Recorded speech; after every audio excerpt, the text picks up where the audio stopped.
Hey friends, this is Monica, one of the hosts of Two Monicas and a Microphone. And this is the launch of our second season. We're here to talk to you about nothing serious, seriously, and be real, relatable entertainment.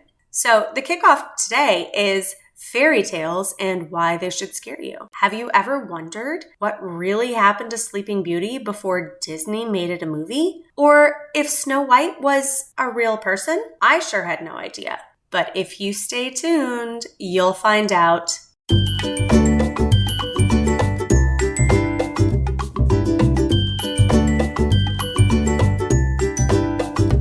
It's our first episode of the new season. I'm really pumped about the new season and this episode in particular. I think we picked a winner of a not serious subject. Definitely. I had so much fun researching this one, and I know we're going to have a lot of fun talking about it today. It's a little disturbing, more than a little disturbing. So just want to give a disclaimer that if you have very young children, you will not want to listen to this with them in the room because we will ruin all of your Disney memories. Yeah, most of them anyway. I would say that this is something that as an adult you can discover, but nothing you need to know as a child. Absolutely. Fairy tales do come true. Oh, I hope some of these don't. Right.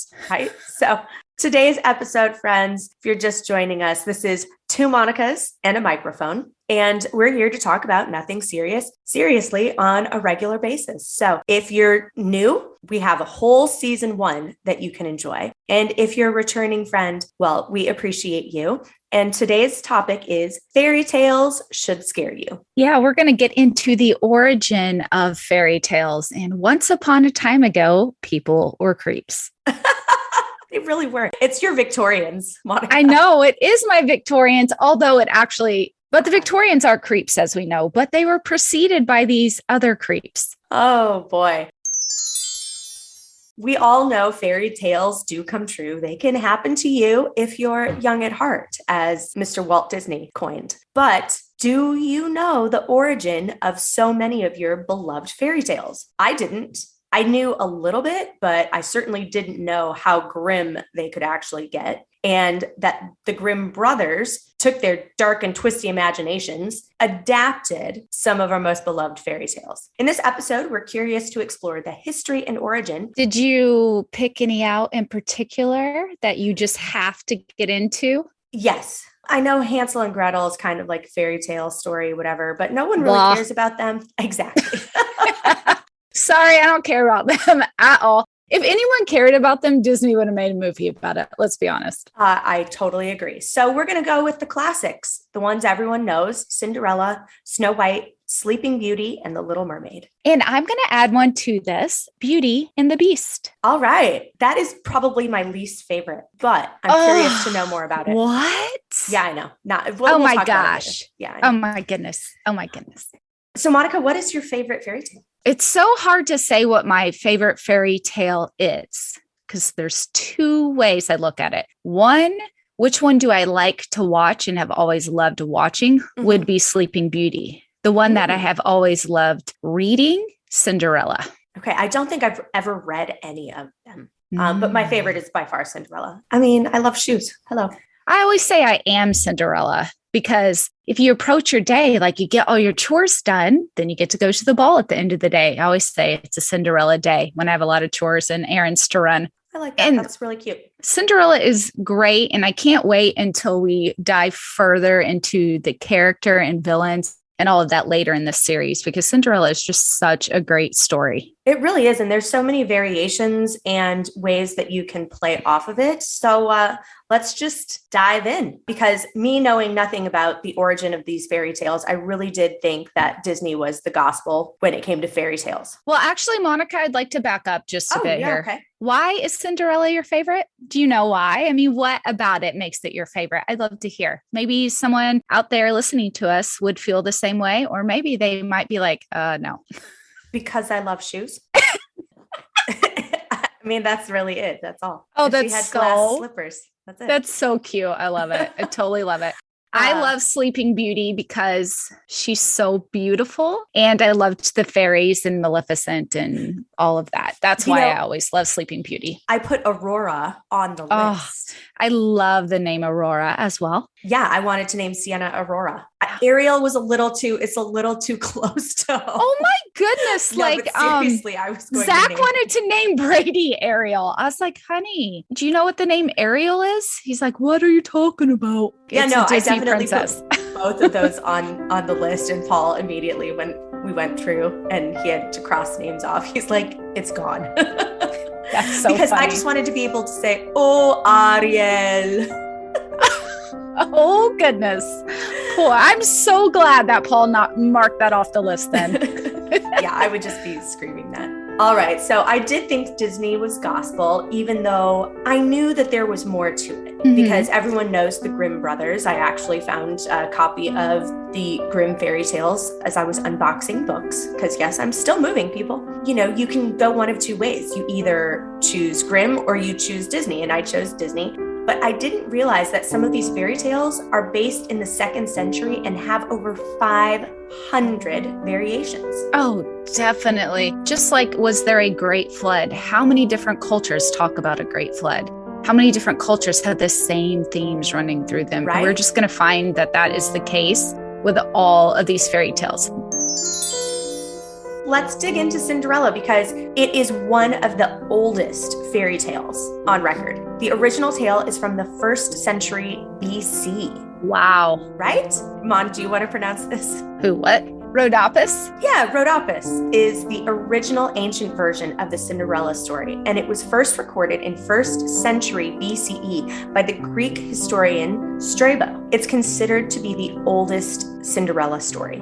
But it's not what you think. Yeah. She was kidnapped, sold across the Nile into slavery, and because she didn't look like the other slaves, why didn't she look like them? What was different about her? Fair skin.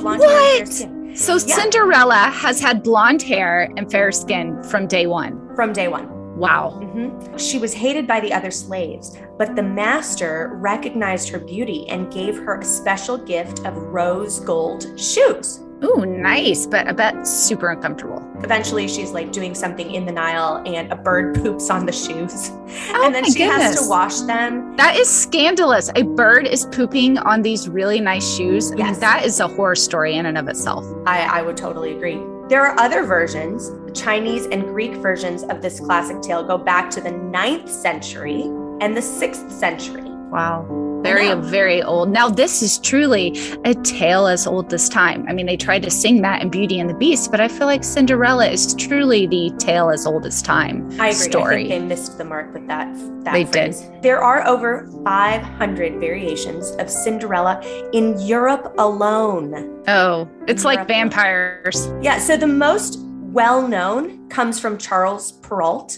in 1697, and he's considered the father of fairy tales with his book, Tales and Stories of the Past with Morals. Yeah, he is straight up telling you he has an agenda.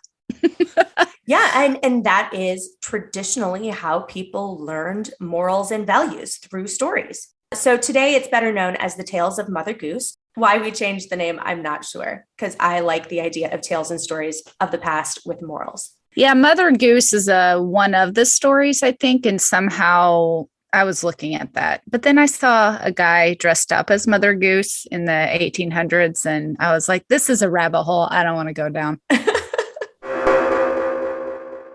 So his versions of these stories are the most well-known, and it's pretty much what Disney has based their movies off of. I always wondered why a glass slipper, and it turns out that his version wasn't a glass slipper. Well, what was it? It was a mistake in translation. The original use of the word was fur. It was a fur slipper, but it was mistakenly translated to glass. Hey, parent friends. Monica and I want to take a break and ask you a few questions. Do you struggle to get your children to listen? Uh-huh. Do you desire your home to be a place of peace, not stress? Yes. Do you feel like everyone else has it figured out but you?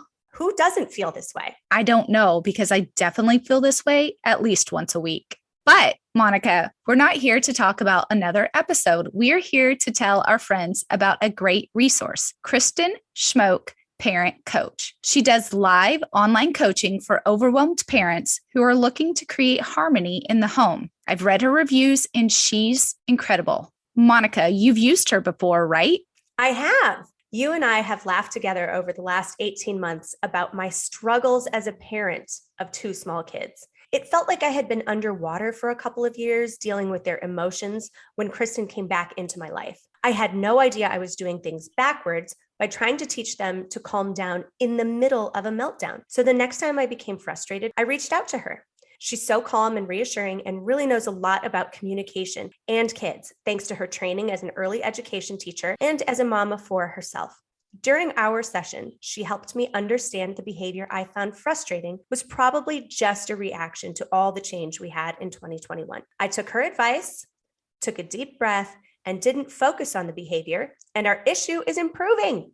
That's incredible. I love it. I don't know if you know this, but I've reached out to Kristen before as well when I've needed help with Lillian's middle school drama, and she's been amazing. Friends, if you'd like to check out what Kristen has to offer and learn more about her coaching and how it can improve your family life, please go to KristenSchmokeCoaching.com. That's KristenSchmoke coaching.com. You can also find the link in this episode's notes. Check out her reviews and book a free coaching call and start becoming the parent you've always wanted to be. Now back to the show. Oh, well, that makes a lot of sense because how would you walk around in a glass slipper and not break it? Trust me, but it's a fairy tale, so it's magical, right? Is how I would. And it makes for really great cinema when it comes to the evil stepmother smashing it with her walking stick. Sorry, I love that scene.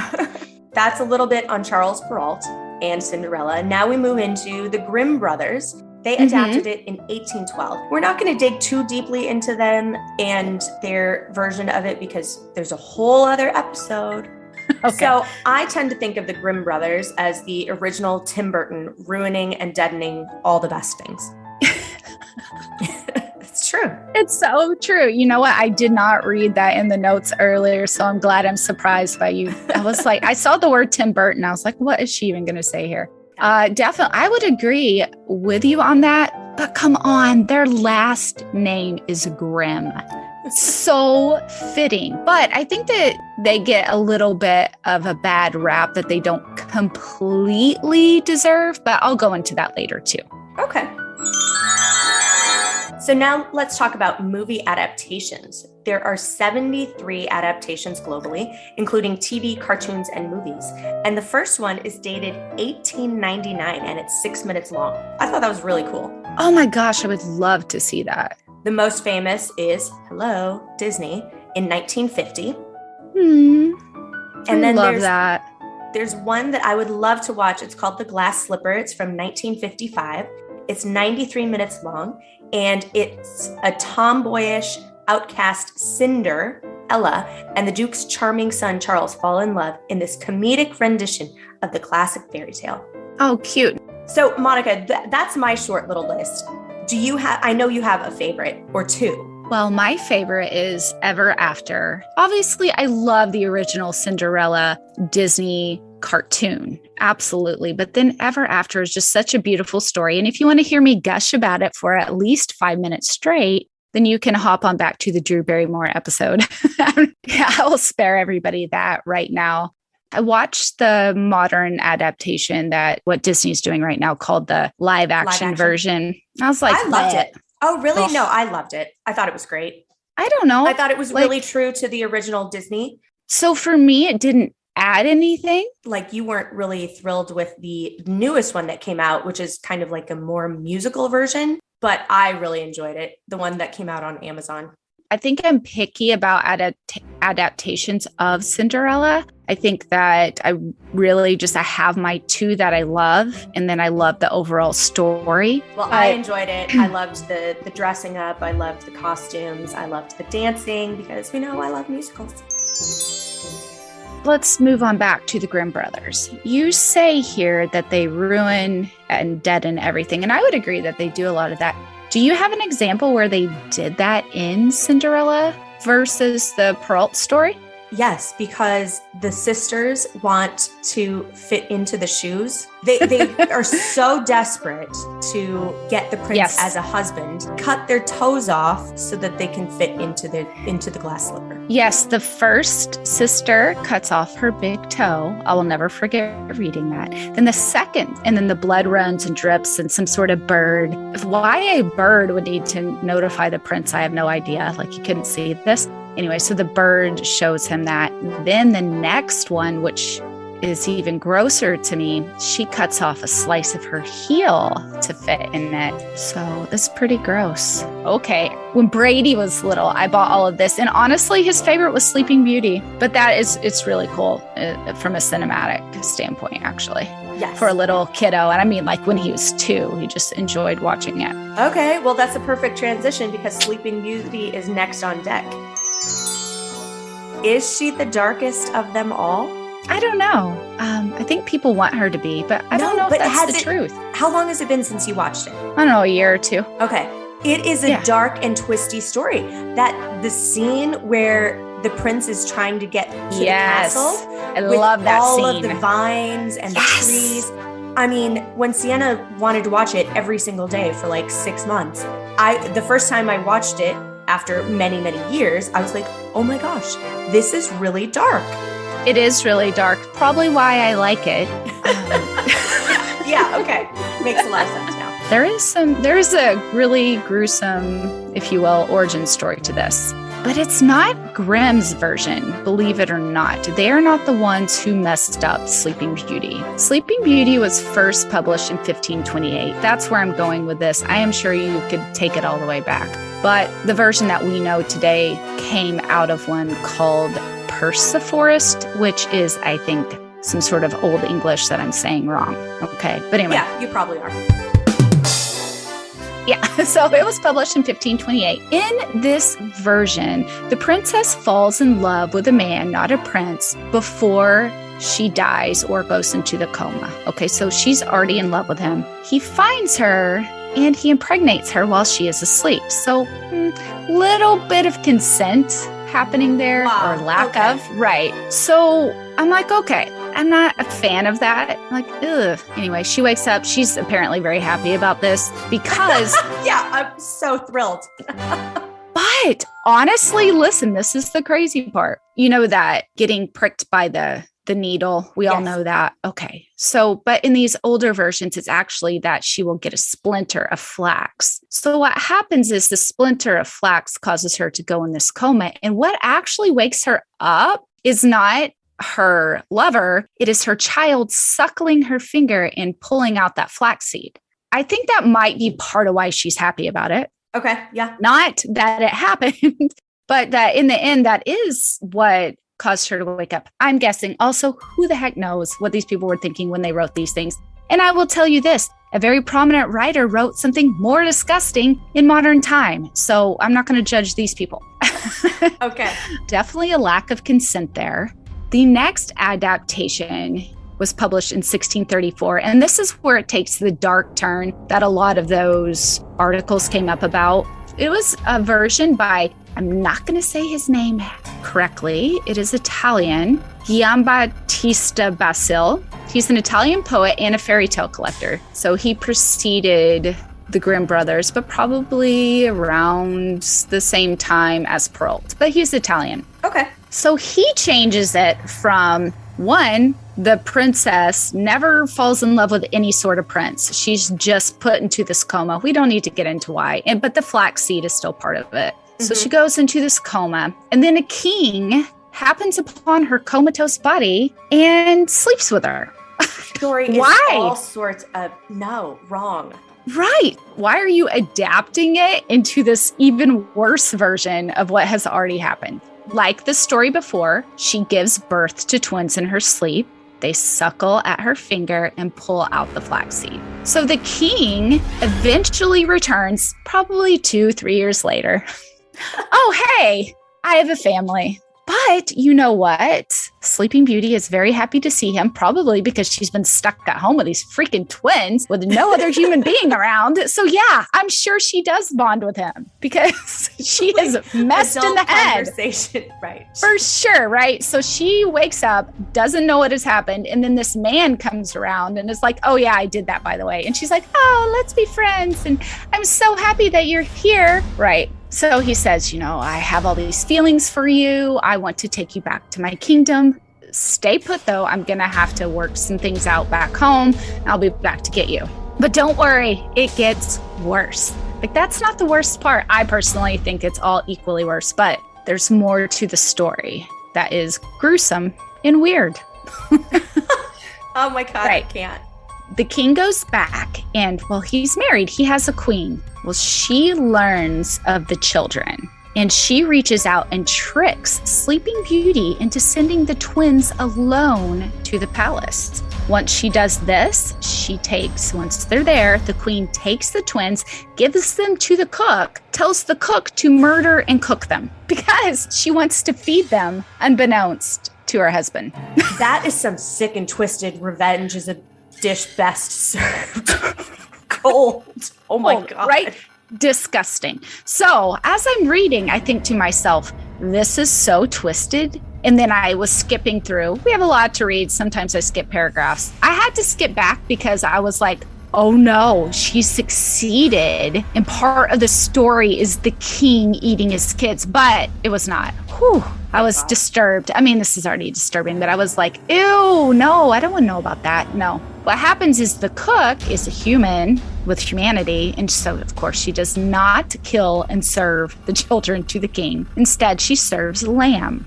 But the queen doesn't know this. So while the king is eating, the queen is over there going, ooh, do you like eating yourself? Like a psycho. Oh my God, Monica. I'm laughing so hard. It's not funny. It's like one of those triggers to something disturbing that you can't believe is real. So your body is like, I must laugh because this is so bad. Beyond shocked. Yeah. So then she lures Sleeping Beauty to the castle and tries to burn her alive. In the meantime, the king finds out about the queen's plans and he actually burns her alive. And in the end, Sleeping Beauty and the king go on to live happily ever after. Okay, so I'm really glad this version was never made into a movie. Ew, it's super gross and weird. And why? Although that's $1 million idea. Hello, horror movies are all the rage. I'm with you. I could see someone taking the second half of this and making a horror film. The Charles Perrault version. Yes, let's get into some kinder, gentler. Let's get into some kinder, gentler. Okay, so he kind of throws it back to the original, meaning the prince and the princess meet beforehand, but he cuts out all physical touch. There is not even love's true kiss on this.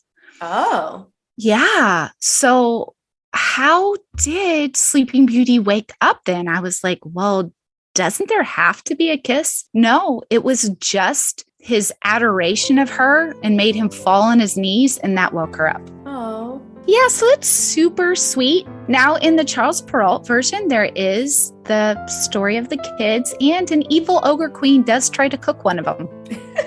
That was the thing. As we know from Hansel and Gretel, they're just really big into that. It's true. It's true. It's so true. Then I had a question. All right, did the Brothers Grimm go back and make it creepy again? And the answer is no, they did not. Huh. What they did change, though, is that the prince doesn't fall on his knees. He does give her a simple kiss. I don't know if it's on the lips or the cheek or the chin, forehead. I don't know. I didn't read it. But he gives her a simple kiss, and that awakens her. And they also, believe it or not, Monica, believe it or not, they cut the whole part about the kids. But they love cooking children. I know, but maybe they were like, you know what? This is 1-2 cooking children's stories too many. Right. One is enough. So then I think that there's a big question out there, which would be, what about Maleficent? And what I will have to say to everyone according to that is you're going to have to listen to our future episodes and we can break her down. Yeah. Yeah. So speaking of villains, I know that you have a favorite villain, which is Ursula. And she comes from one of my actual favorite Disney movies of all time, which is The Little Mermaid. Now, don't get me wrong. I love Cinderella, favorite princess. But between Aladdin and The Little Mermaid, I could watch both of those today and laugh and have a good time, and then watch them again next month and never tire. I agree. The Little Mermaid for me is one of those movies I could watch it every day. Oh, Ariel. I just love The Little Mermaid to the point where, I wanted to be the Little Mermaid. Do you brush your hair with a fork? Okay, my hair's super short, so. Okay, but. A dingle hopper. A dingle hopper, yeah. The Little Mermaid is probably 1 and 2 with Cinderella because she's a mermaid. Super fun. Super fun. And so I thought, well, how could this scare anybody, right? How could you make the Little Mermaid scary? Yeah. Other than Ursula is scary. When she crawls with her arms, so She's creepy. an octopus, okay? That's how they crawl. I know, but that scene, you have to admit, is creep town. Yes, no. And I love Ursula, and I love how she puts on her little lipstick, Me too. Yes.